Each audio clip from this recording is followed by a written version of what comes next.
Surging water and high wind drop power lines, and this evening, millions are facing days without electricity. Michelle Miller is in northern New Jersey.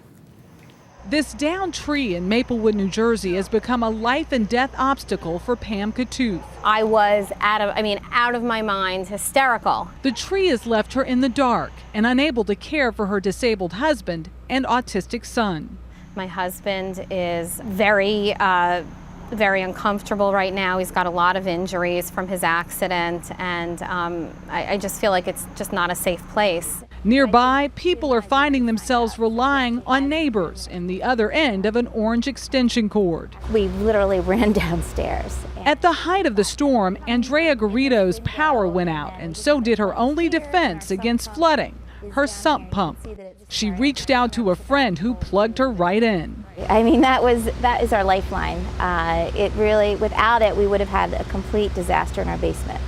Water level was up to here. I mean, I think if you look over here, you can see the results of it. 15 miles away in Morristown, New Jersey, 10,000 people are still without power. Here's why. The last time this electrical substation flooded was during Hurricane Floyd in 1999. A flood wall was then built that was designed to stop a 100-year flood. That wall was breached Sunday morning. The water just came right over.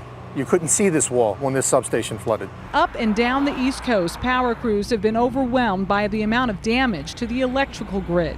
Hurricane Irene knocked out power to almost 8 million homes in 13 states, and more than half are still waiting for it to come back on. 600,000 homes are still powerless here in New Jersey alone, and they may be waiting as long as a week. We had a hurricane that hit New Jersey. You know, it caused all kinds of problems. It really impacted so much of our infrastructure across the state. Andrea Garrido is taking no chances. How long will you be without power?